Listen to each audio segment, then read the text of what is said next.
ದೇಶಗಳು ಭಾಳಷ್ಟು ಗೆಲ್ತಿಳಿದಾವೆ, ಫೈನಲ್ಗೆ ಬರ್ತಾಯಿದ್ದಾವೆ, ಸೆಮಿಫೈನಲ್ಗೆ ಬರ್ತಾಯಿದ್ದಾವೆ, ಹೋರಾಟ ಮಾಡ್ತಾಯಿದ್ದಾವೆ. ಲಾಸ್ಟ್ ಟೈಮ್ ಮಾತ್ರ ಅರ್ಜೆಂಟೀನಾ ವರ್ಲ್ಡ್ ಕಪ್ ಓದಿದ್ದದು. ಈ ಸಲ ಏನಾಗ್ಬೋದು ಅರ್ಜೆಂಟೀನಾದ್ದು? ಯಾಕಂದ್ರೆ ಇರುವ 8 ಟೀಮ್ಗಳಲ್ಲಿ ಒಂದು ಟೀಮ್ ಸೌತ್ ಅಮೇರಿಕಾದ, ದಕ್ಷಿಣ ಅಮೇರಿಕಾದ, ಅವ್ರು ಗೆಲ್ಬೋದಾ ಅನ್ನುವಂಥದ್ದು ಮೆಸ್ಸಿ ಮೇಲೆ ಭರವಸೆ ಅದ. ಅದೇ ಕಾಲ ಫ್ರಾನ್ಸ್ ಅದು ಎಂಬೆಪೆ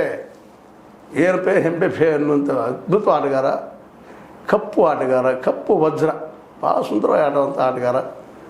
ವಿಮರ್ಶೆ, ಟೀಕೆ, ಟಿಪ್ಪಣಿಗಳು ಅವ್ರ ಮೇಲೆ ಟೀಕೆ ಮಾಡಿದ್ದದ. ನಮ್ಮ ಜನಾಂಗೀಯ, ನಮ್ಮಲ್ಲಿ ಜಾತಿ ನೆಲಗಟ್ಟ ಮೇಲೆ ಟೀಕೆ ಮಾಡ್ತೀವಿ, ಅಲ್ಲಿ ಜನಾಂಗೀಯ ನೆಲಗಟ್ಟ ಮೇಲೆ ಕರಿಯ ಬಿಳಿ ಅಂದ್ಮೇಲೆ ಪಾಪ ಅವ್ರು ಟೀಕಾನು ಮಾಡುವಂಥ ಜನನೂ ಅಲ್ಲಿದ್ದಾರೆ. ಆದರೂ ಇವತ್ತು ನಾವು ಅವರ ಆಟವನ್ನು ನೋಡುವಂಥದ್ದು. ಒಂದು ಕಡೆ ಮೆಸ್ಸಿ, ಇನ್ನೊಂದು ಕಡೆ ಎಂಬೆಪೆ, ಇವತ್ತಿನ ಬಲಿಷ್ಠ ಆಟಗಾರರು.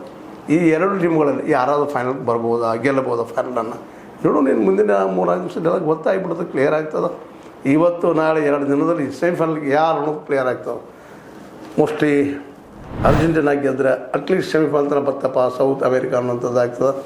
ಸೋಯ್ತಂದ್ರೆ ಇದು ನಮ್ಮ ಇವರು ವಿರುದ್ಧ ಅರ್ಜೆಂಟೀನಾ ಇದ್ದು ಸ್ವಿಟ್ಜರ್ಲ್ಯಾಂಡ್ ಸೋತ್ರ ನೀವು ನೆನೆಸ್ಕೊಂಡ್ರೆ ಸ್ವಲ್ಪ ಕೆಟ್ಟ ಅನ್ನಿಸ್ತದೆ. ಯಾಕಂದ್ರೆ ಸೌತ್ ಅಮೇರಿಕಾದವರು ವಿಶೇಷವಾಗಿ ಬಡತನ ದೇಶಗಳು, ಹೋರಾಟ ದೇಶಗಳು, ಮತ್ತು ಅಲ್ಲಿ ಏನಪ್ಪ ಅದು ಆಡಳಿತಾರೂಢ ಪಕ್ಷಗಳು ಎಲ್ಲ ಡಿಕ್ಟೇಟರ್ ಇದ್ದಾರೆ. ಇಂಥವ್ರ ಮೂಲಕ ಮಕ್ಕಳಲ್ಲಿ ಬೆಳೀತಾ ಇದ್ದಾರೆ. ಅವ್ರು ಎಷ್ಟು ಅವಕಾಶಗಳು ನಮ್ಮ ಭಾರತದಲ್ಲಿ ಎಷ್ಟು ಕೊಡ್ತೀವಿ, ನಮ್ಮ ಅವಕಾಶಗಳು ನೋಡ್ತಾ ಇದ್ದಿರೋದು.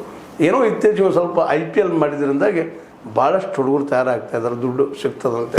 ಹಾಗೆ ಅಲ್ಲಿ ಒಂದಿಷ್ಟು ಇದಾವೆ ಕಂಪ್ನಿಗಳು ಅಥವಾ ಅಲ್ಲಿಯ ಕ್ಲಬ್ಗಳು. ಮತ್ತು ಭಾಳಷ್ಟು ಜನ ಯುರೋಪದ ಕ್ಲಬ್ದಲ್ಲೂ ಆಡ್ತಾಯಿದ್ದಾರೆ. ಮೆಸ್ಸಿ ವಿಶೇಷವಾಗಿ ಇಟಲಿಯ ಕ್ಲಬ್ ಜೊತೆಗೆ ಆಡ್ತಾಯಿರ್ತಾರೆ. ಬಟ್ ಏನಿರಲಿ, ಈಗ ನಡೆದಿರುವಂಥ ಈ ಕ್ವಾರ್ಟರ್ ಫೈನಲ್ ಇದರಲ್ಲಿ ಯುರೋಪ್ ವರ್ಸಸ್ ಆಫ್ರಿಕಾ ಮತ್ತು ಸೌತ್ ಅಮೇರಿಕಾ, ಭಾರತದಿಂದ